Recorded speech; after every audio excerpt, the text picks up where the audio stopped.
Hello, everybody, and welcome to today's presentation. API security, stories from the trenches, common flaws and ways to mitigate. Brought to you by 42Crunch. Sounds good. Thanks a lot. Okay, so hello, everyone. Obviously, you are here because you're interested in APIs. APIs are a big deal. Just recently, Akamai came with their statistics, and according to Akamai, who obviously seen a lot of web traffic since they're routing a lot of it, they estimate that 83% of all the traffic on the web today are API calls, which I guess is no wonder. Most of today's web applications are using APIs under the hood. All the mobile applications, most of the mobile applications are using APIs to connect to their web app, to the backends. We're seeing more and more IoT, Internet of Things, smart devices, and so on. So all of these things add up, which is great. However, there's an implication of that. And the implication is that, according to Gartner, more and more people are using the APIs, more and more attackers are using the APIs to attack our functionality, our systems, and our applications. And Gartner estimates that by 2022, APIs are going to be the primary attack vector that attackers out there are going to be using. And this is starting to happen today, right? So if you look, so these are the top data breaches of the last year, of 2018. And of course, we don't know the details of some of them. So we don't know for sure which ones are API related or not. But if we look at the ones for which we do know that they were API related, the top one, which was the India identity system, was API related. They had the applications to manage identities of the citizens, their digital identities.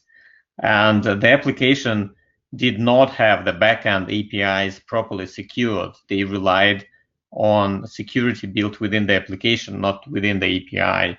And so this got hacked and had obviously significant breach as a result of that.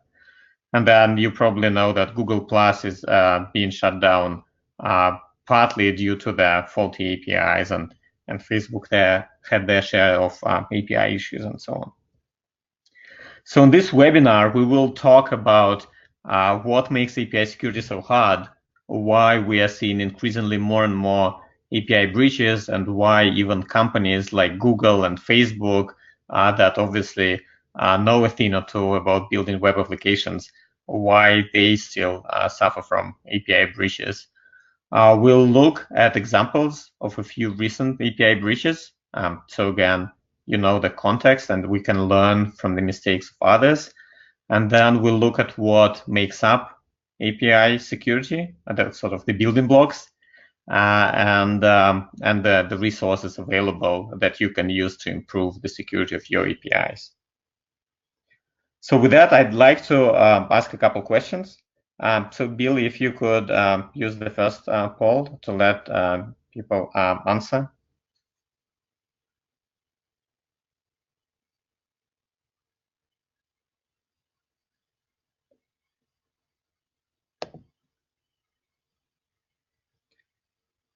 So hopefully you are seeing that poll right now, and you can vote and show how many APIs you have in your organization.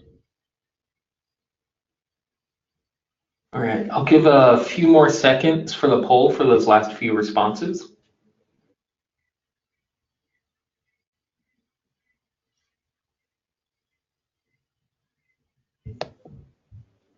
And here are the results from the poll. Awesome. Okay. So we're seeing that about a third have over 50 APIs, and then about a third had less, and then a third has more. So 11% have thousands of APIs. Wow. Let's do a quick other poll. Let's see the next poll. Can you show that? So let's see what is your biggest API security challenge. The next poll question is up.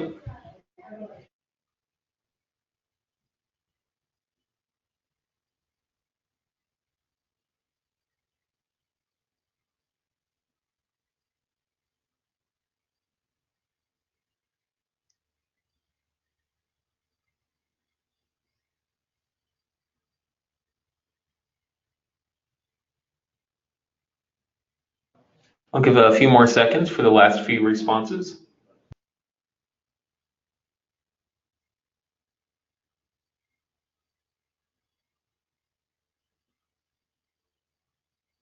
And here are the results. Interesting. Okay, so unified security policies seems to be the top one, which is obviously no wonder, especially for those of us who have hundreds and thousands of APIs. Complexity, communication between DevSec and Ops. Discovery doesn't seem to be a big issue, and obviously compliance is a big one. Okay, sounds good. Thank you so much. Let's proceed, and we'll try to address those challenges. So I'll talk a little bit about what makes up API security, and then we'll go into the details and specific examples. So obviously, the security falls into two main aspects, right? There are two main sides of security. One is that you want to design your system, design your applications and the systems around them from the architectural perspective to make sure that you're protecting your assets, your users, your data from vulnerabilities. And then when the systems are live, you want to prevent, detect and mitigate the attacks that actually happen. And all of these spans three main layers, right? So there's system security, the systems that you're using, your control of access to the computer systems resources. Then there's a network layer, your policies and practices. Sorry for that. And your policies and practices around your network security and things happening on the network level, different possible denial of service attacks and so on and so forth. And then your application layer, your actual APIs and applications using them, flaws in the design of the application, development, upgrades, and so on. And so on the API, for APIs specifically, there are specific challenges. So for example, on the systems layer, obviously you don't control all the systems. You have not just your backend system, your servers and your databases, but you have all the clients connecting to you. And that means that you simply don't know that there are different devices, different operating systems, different people controlling you or controlling them, and so on and so forth. And not all of them will be properly secured. On the network level, obviously things are getting harder and harder. There are multiple endpoints, different protocols being used, now increasingly microservices, which obviously add up to the complexity of things because you don't just have the edge level at which you can control all the APIs, but you have the sort of east-west communications between the microservices. And then on the application level, you want to be agile, right? You want your development, your security, your operations to talk. You don't want anyone to become a bottleneck. Your APIs exist for a reason. You want to move fast, you want to innovate, but you want to stay secure. And again, specifically to APIs, the stack is for APIs themselves, the stack is pretty deep. You have obviously your regular HTTP, TLS, you have the REST, you have the JSON format. Then beyond that, you have your databases, you have your backend written in Go or Node.js or what have you, the libraries that these are using, and so on and so forth.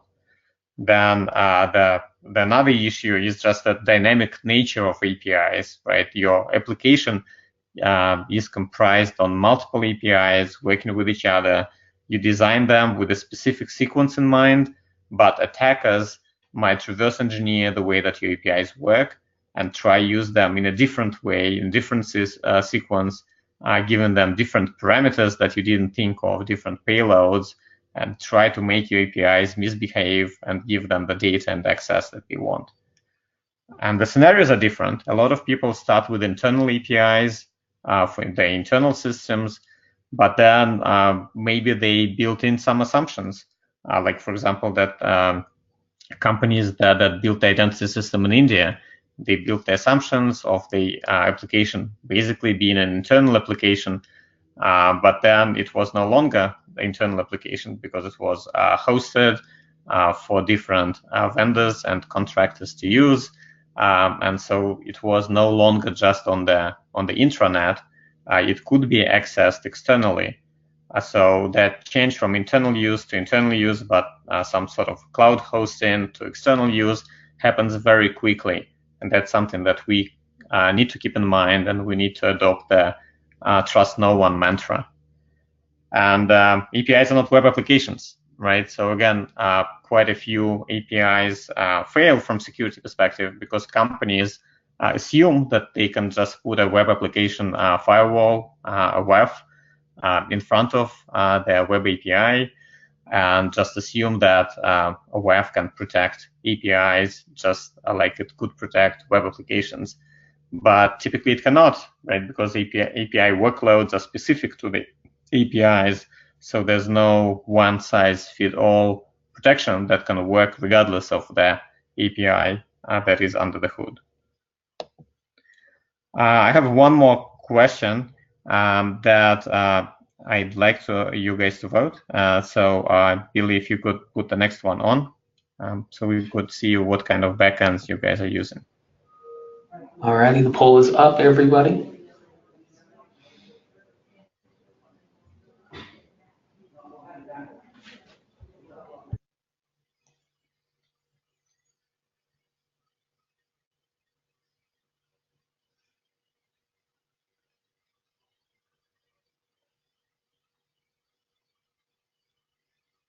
I'll give a few more seconds for the last couple responses.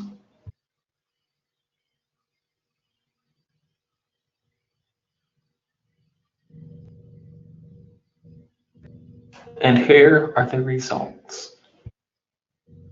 Okay, thank you guys. So virtual machines are still #1, but obviously there's more and more Docker and Kubernetes, which is like half of the audience, and almost no bare metal. Cool, sounds good. Thank you. We'll talk about the implications of the containers in a little bit as well, obviously. So with that, let's go from sort of theoretical part to the actual examples of vulnerabilities. So what I will do for that is I will use the community site APIsecurity.io, and we'll just give a few examples that have been published there recently in the newsletter on the vulnerabilities. If you believe it or not, each and every week we have different vulnerabilities discovered and that we are mentioning in the newsletter. So I'll talk about them briefly, just to give you a few examples. So Fortnite, a popular game that I guess a lot of you or your kids play, and they had an issue in which attackers could construct a URL that if someone clicks, they could basically take over the account. So they were able to buy things on behalf of the user who clicked the URL, to give digital goods to someone else, and so on. And so this was a combination of a web application firewall that they had that actually still allowed an attacker to infect one of their secondary sites on their domain and put a script there, so that had a script injection attack that they successfully executed.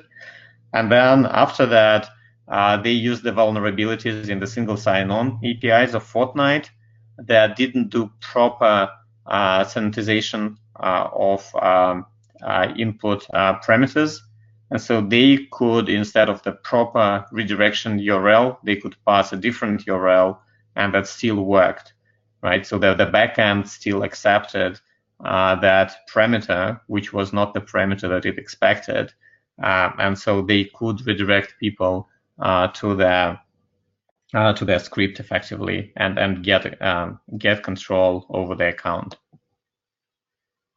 Again, a couple of weeks ago, there was a big vulnerability with the flight reservation systems of Amadeus, which is the most popular flight reservation system in the world, and El Al airline, which obviously was one of the airlines, or still is one of the airlines using that system. Effectively, attackers could use, instead of using the web apps, they could directly use the API of Amadeus to just brute force enumerate the 6 character codes to find which reservations were real and active. And then they could use the API of LL using those codes and without supplying any other information like user last name or any other information to get full access to booking within LL. And they could even change the email address of the person who booked the flight and then change other details, use miles and so on. So this was an issue with the both APIs not being properly protected in terms of authorization to access specific data and specific records, and also allowing that kind of brute force enumeration, not detecting that. Same week, there was an issue with one of the trading sites, the Exchange, actually a fairly popular trading site, that didn't have proper security. So they were using non-expiring, unsigned access tokens. So security policies were not enforced. Again, this was something that I think some of you mentioned in the polls as one of the challenges, being able to use security policies across all the endpoints. So they didn't have that. And they didn't properly sanitize their outputs, right? So you don't just sanitize inputs, you need to sanitize outputs. So sometimes their outputs, the JWT tokens that they were producing, were also leaking data. Again, big guys have similar issues, right? So Microsoft had a similar issue towards to the issue that Fortnite had in terms of the not properly sanitizing the inputs. And again, in their case, they accepted in the OAuth APIs in the OAuth implementation for Office, for their Office Online and other systems. They happily accepted URLs that were not the URLs that were expected, and that allowed attackers to basically compromise their single sign-on and get access tokens that could be used for a variety of Microsoft Online services like Microsoft Outlook and Microsoft Store for the victims who would click the URL. Also, I'm looking for other good examples. Security cameras, again, just one. There were a few actually in IoT world. There were a few API-related vulnerabilities recently. Godzilla security cameras were one of them. An issue in a lot of IoT are the hard-coded credentials, so that is a big issue in IoT space. But even, and again, sequential IDs, so someone could brute force and get all the IDs of all cameras, which is obviously bad. But also another interesting vulnerability that even outside of the IoT, a lot of APIs have, is that someone, and something that attackers often try, is sending you some sort of out-of-bound inputs. They try to send the inputs that your backend doesn't expect. Like if your backend expects certain ID, they would try to send you 0, try to send you negative value, try to send you a particular string, and see how your API behaves. So in this particular case, the backend didn't behave properly, and so they managed to hack into the backend, hack into cameras by just sending the parameters out of range of what the backend expected. And I think the last one that I wanted to show was the United States Postal Office. So their vulnerability, they had and still have a service that I'm using myself, for example, a service that allows you to be notified of the mail coming your way. And so unfortunately, the API behind the service was vulnerable. And one issue that it had was that it didn't do proper authorization. so you could get access to someone else's information even without being that person. And they had also leaky API in which the web app would only send proper addresses to the API. However, they sort of relied on that and didn't realize that if an attacker would send wildcards instead of the proper address, wildcards would still work, and their backend would start giving back data related to multiple addresses and not just one address. So they didn't sanitize the input, and so the wildcards could get through, but they also didn't sanitize the output. So when the API started giving back more information than what was expected, that just worked fine. And so nothing prevented the API from leaking data. So these are just a few examples. Let's talk about how you could fix that. And so one of the technologies that I would like to talk about that can help you sort of get all your teams on the common foundation is the OpenAPI initiative and OpenAPI format for API for describing the API. And so to know how many of you know about that OpenAPI specification, also known as Swagger, I'd like to use the last poll for today to ask you that, sort of measure your familiarity with the technology. So Billy, could you put that question on? All right, the poll question is up, everybody.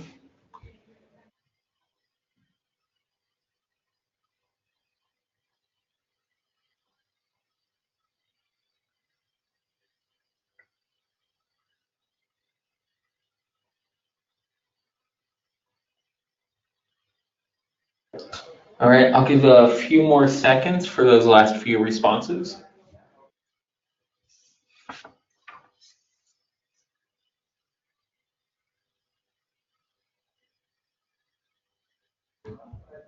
And here are the results from the poll.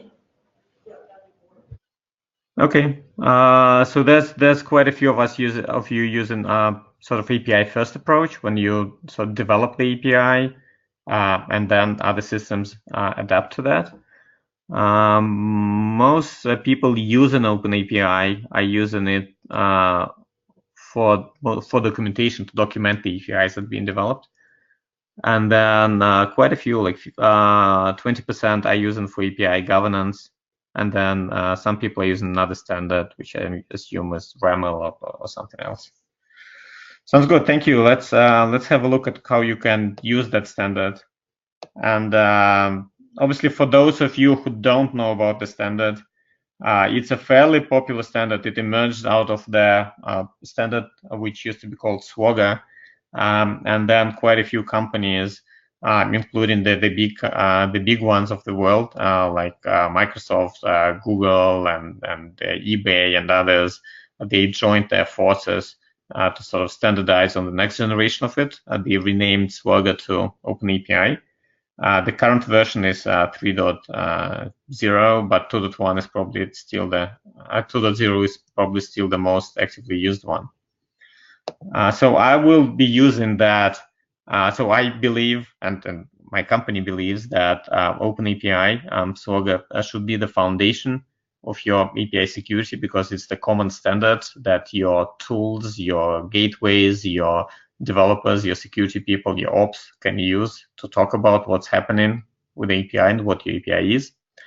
I'll use that, and I'll use the API Security Encyclopedia on the website to sort of illustrate how you could use OpenAPI standard to figure out what the building blocks of your API are, and how you could use those building blocks to ensure your API security. And then I will use some of the tools to show you how you can use that. So obviously, part of using OpenAPI standard is to make sure that it is simply compliant with the standard requirements. So both from like structure perspective, that you have proper objects, proper sections. You have from semantic perspective that the URLs that you're using in the API are proper URLs. data types are consistent, and so on and so forth. And then obviously best practices perspective that you define proper response codes and so on. So I will not talk about the format requirements since this is a webinar about security aspects and not about the format. So security falls into 4 main categories: the security as part of the API security. Authentication is obviously you want to make sure that your authentication is done right. So, for example, if your access tokens are transferred as clear text, if you don't encrypt, if you don't use HTTPS for all communications and so on, this is bad. So in the encyclopedia, we describe the possible exploit scenarios and how you need to mitigate that and so on. Other things that is probably worth noticing is just the security section. Again, that you properly define your security requirements and you use that.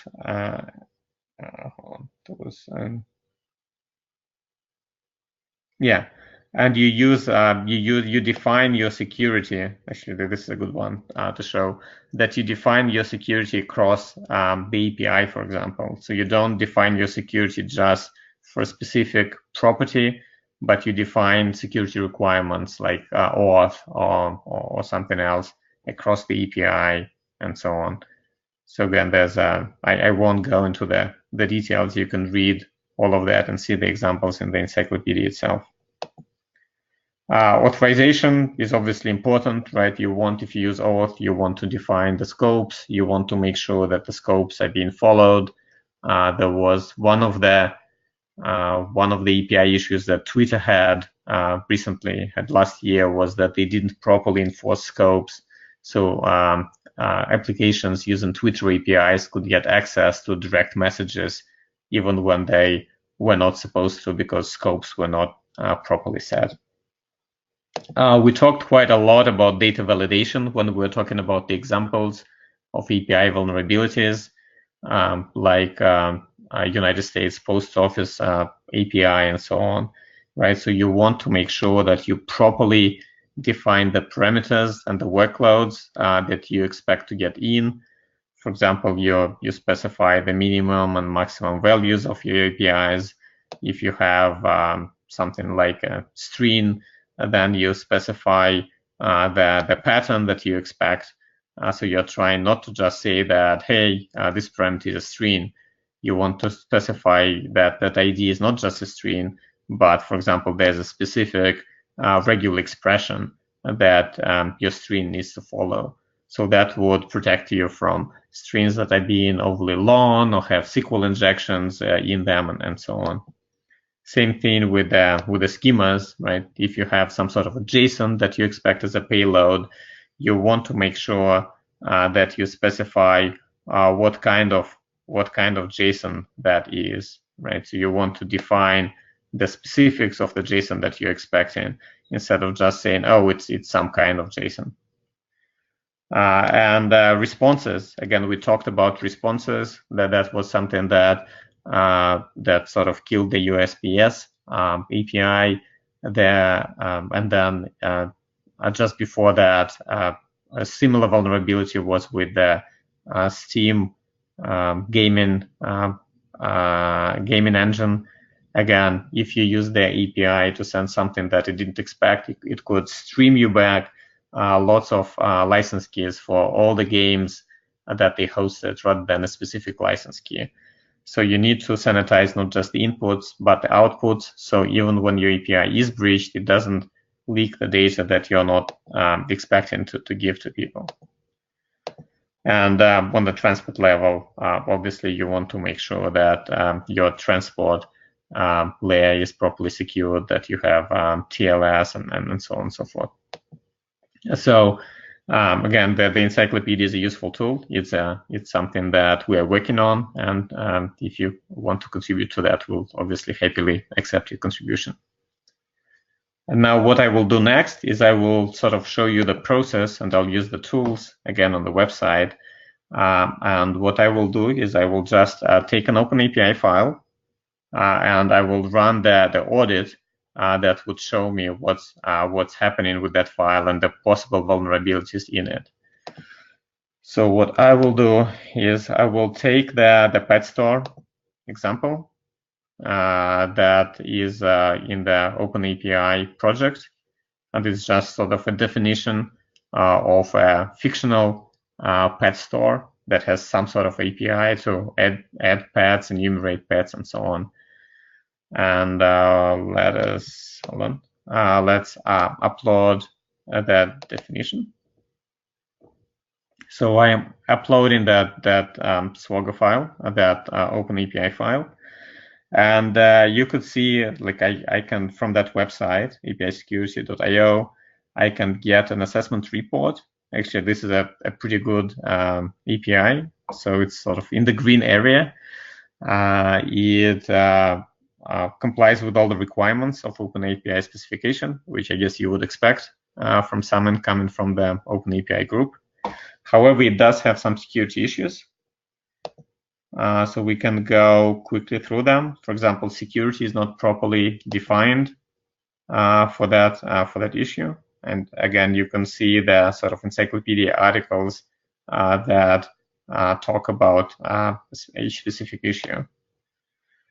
You can see that actually all HTTP, that it accepts HTTP requests instead of requesting HTTPS.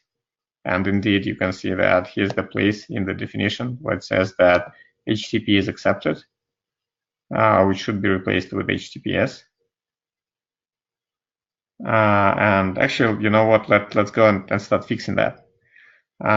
So let's change HTTP to HTTPS. Let me find where it has that.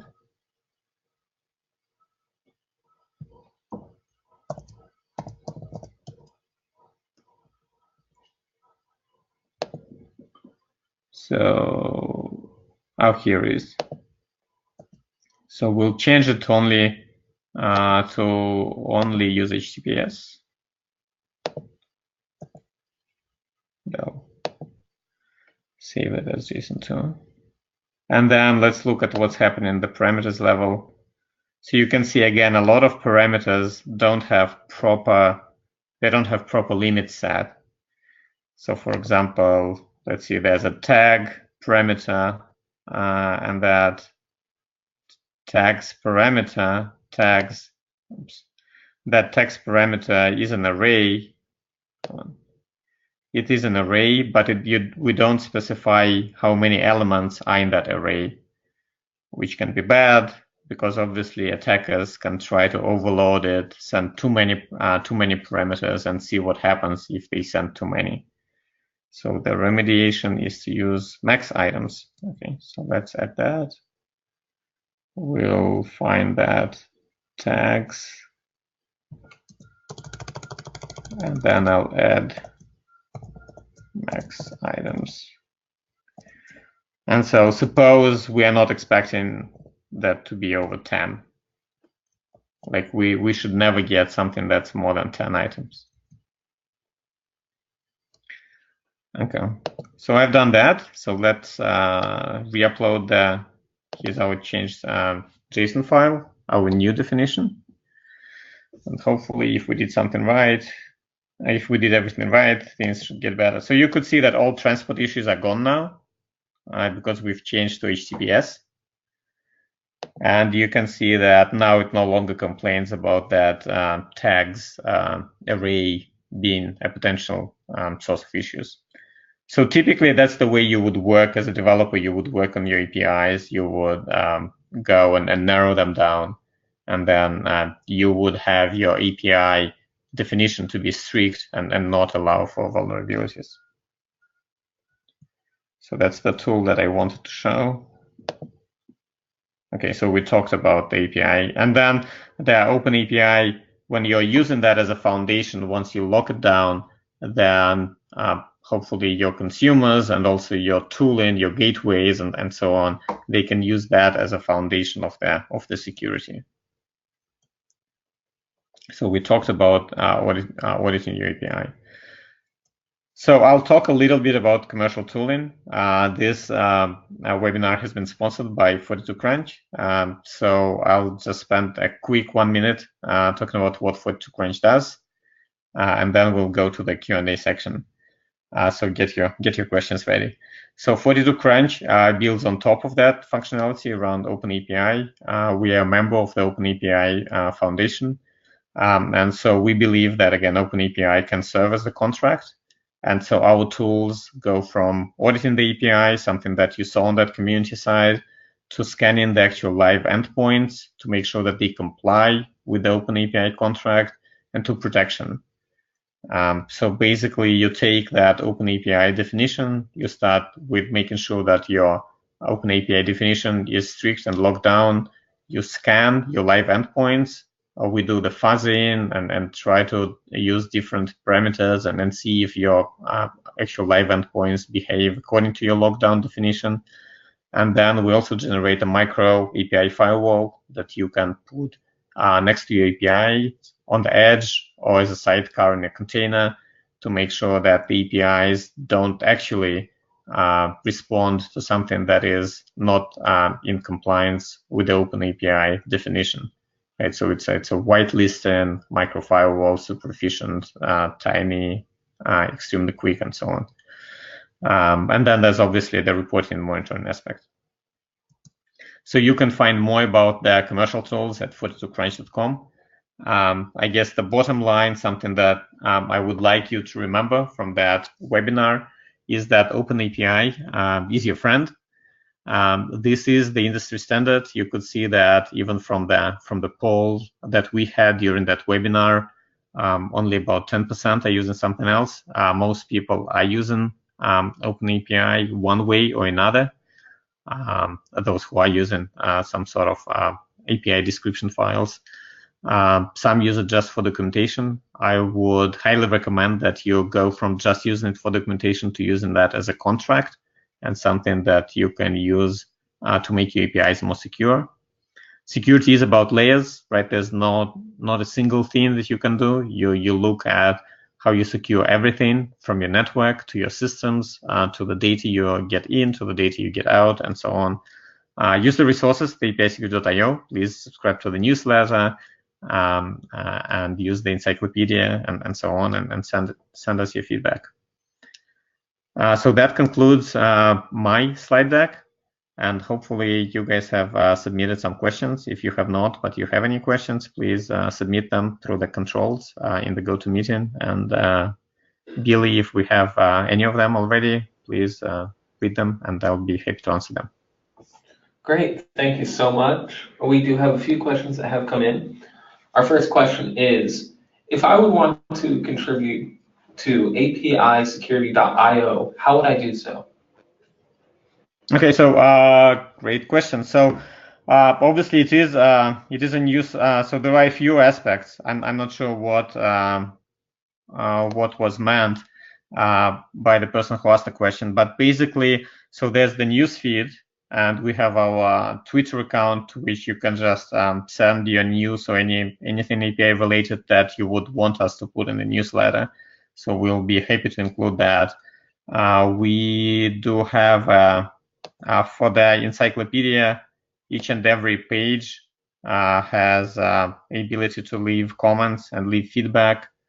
There is also ability to, it's the same thing with the tools. Obviously, if you run your report, your audit report, and you think that what you got back in the audit report is not correct, or that some of the scenarios that we explain are not proper scenarios, please let us know. And then obviously you can use that contact form to send any information. So we have it's a community site. We're very happy with any contribution that we have and any feedback that we can get. Awesome. The next question that we have is, how can API security become a part of DevOps?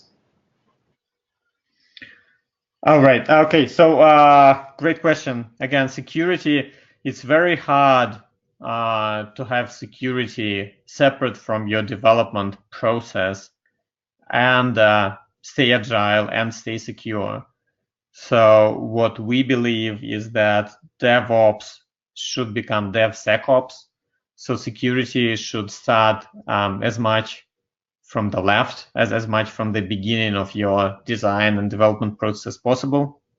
Some people, we see that some people are embedding things like the API auditing, API security audit that I was shown in the CI/CD pipeline, for example. So if developers accidentally make the APIs less secure, if security goes down, that gets detected by tooling automatically, so they get that immediate feedback before things go to production. Because otherwise, if you wait for your systems to go to production, to get released until you start caring about security, then you are in trouble. Either you risk introducing security issues into the wild, or your security people effectively become your bottleneck because you sort of get to that waterfall mentality of security people having to just get the outputs of your development and only after that look into security. In which case, again, no one wins, your agility goes down, your security doesn't really improve. So that would be my recommendation. Great. The next question that we have is there any collaboration between OpenAPI and OWASP?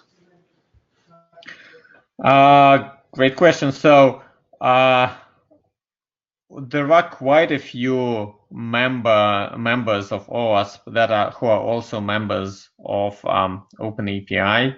So there is sort of, I don't think there's a formal collaboration that I know of, but there's definitely a lot of collaboration on the personal level, and a lot of vulnerabilities. If you look at the OWASP top 10, a lot of vulnerabilities that they talk about are API related, and you can see examples that they provide that are API related. So definitely these are very, very close areas. OpenAPI specification initially, when it was still Swagger, emerged as something that was meant to just describe how you would use your APIs. They're effectively more and more becoming, OpenAPI specification is becoming more and more security aware and security related. So these are definitely related. Yes, you use both. Great. The next question that we have is, how do microservices affect API security? We talked, so great question. We talked about that a little bit. So that the biggest effects that we see is that it's just the proliferation of the APIs. So quite a few people who were answering the poll half an hour ago were mentioning that they have hundreds or thousands of APIs. So this number of APIs is effectively the outcome of the microservice proliferation. To be agile, companies are trying to decompose their applications, develop them as microservices, and then microservices should be self-sufficient, right? That do their atomic service, and you end up getting a lot of APIs. And again, they are sort of internal APIs, but never know, right? Because you want to secure each and every one of them and each and every API. Otherwise, you would expect someone to only come from the outside and use sort of your APIs in a particular sequence, in a particular workflow, in a particular scenario. But because you have these micro APIs of microservices available, it becomes harder to control that. And so that's why scenarios like putting API firewall as a sidecar to each and every API microservice are becoming more and more popular, because people are trying to protect not just at the edge, but also on the API level. So that I would say that the biggest outcome is that of the microservices architectures, that you get more agile and more scalable, but your security becomes harder because you have more scenarios to control. Great. The next question that we have is, Can you elaborate on how the 42 Crunch API firewall provides live protection on your API endpoints? Good question. I didn't want to go into the sort of commercial tool in detail in that webinar. 42 Crunch have their sort of own webinars where they go into the details on the technology, and you can obviously go to 42crunch.com and request a demo there as well. But basically, in a nutshell, what the microfirewall does is that you compile a Docker image of the API microfirewall, and it's a tiny image. It's less than 20 megs. Don't remember the exact size. And that image gets your API definition, your OpenAPI specification baked in. And so, for example, like earlier today, we took an OpenAPI specification and we defined that a tags parameter should not have more than 10 values in that array.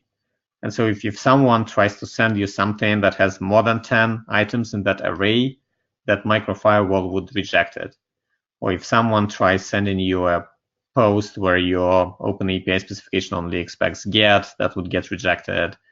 If you define that your ID parameter is a 6-digit integer and someone tries to send you a string, that would get rejected, and so on. And if you're, again, same thing, it would also enforce your policies, like your JWT policies and things like that. It would also enforce sanitize the outputs. So if your API does get compromised and it tries sending back something that's not compliant with the JSON payloads that you defined as the outputs, that would get blocked as well. So that's how it works in a nutshell.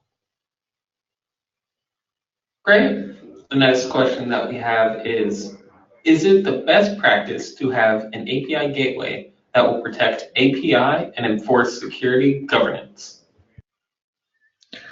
I think it is. So yes, we are seeing a lot of API gateways are everywhere now, right? So Amazon and Google have their API gateways that are available. There are a lot of third-party API gateways. API gateways are convenient. You can get basic authorization functionality out of that, so you don't have to come up with your own OAuth implementation. A lot of them have developer portals built in, so it's very easy to get your APIs also documented and share with your development ecosystem. Yes, gateways are helpful. I think they are best practice these days. The only problem with them is that a lot of people sort of assume that they can act as a silver bullet solution. So people would think that if they have API gateway, they have security, or if they have a web application firewall, they have security, or if they use TLS, they have security. So none of these can act as a silver bullet. Like I mentioned, there's a lot more to API security than just having OAuth or just having TLS or just having encryption.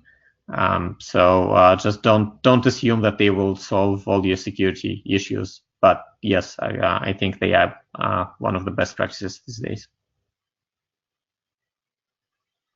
Awesome.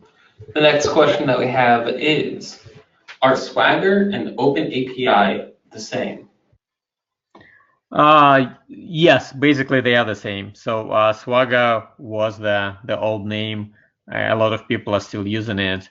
That was the time when it was basically the initiative led by a single company, Smart Bear, and they contributed. They open sourced their specification. It's now available under Apache license. Turned it into an open source project.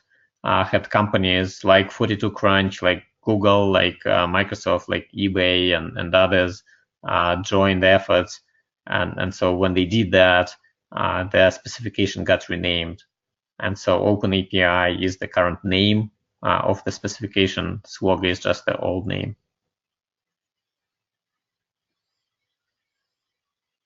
Awesome. The next question that we have is, how is the OpenAPI spec initially created? I think I just mentioned that. So yes, that emerged out of one vendor in the API development space, Smart Bear developing that for their needs. And then it sort of started to gain traction and got to the point when, as you could see, most people today use that as the main API specification standard. Great. The next question that we have is, do you know of any certification courses available for API security?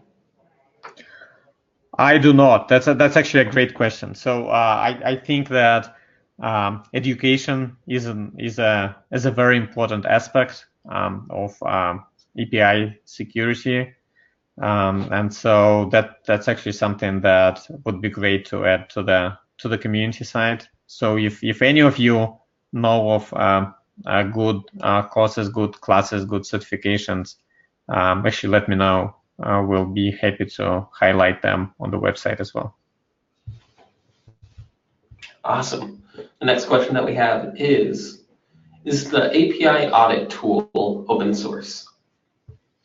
So that tool that I was shown is not open source. That is using the cloud system that's using the 42 crunch technology.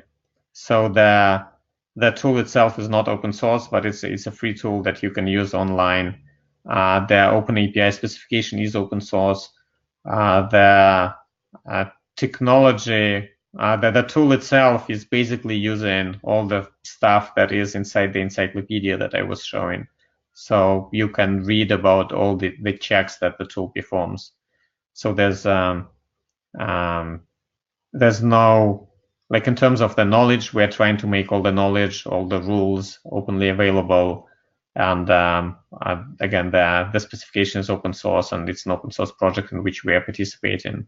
The tool itself is not open source, but it's a free tool. Right. The next question that we have is, which is the best website to start with API security? So I would definitely hope that it's our website. It's apisecurity.io. But again, it depends on your sort of current level of knowledge and familiarity with APIs and in general. So we concentrate more on the security aspect, but obviously if you need some education in terms of API development and what APIs are and so on, then start with that.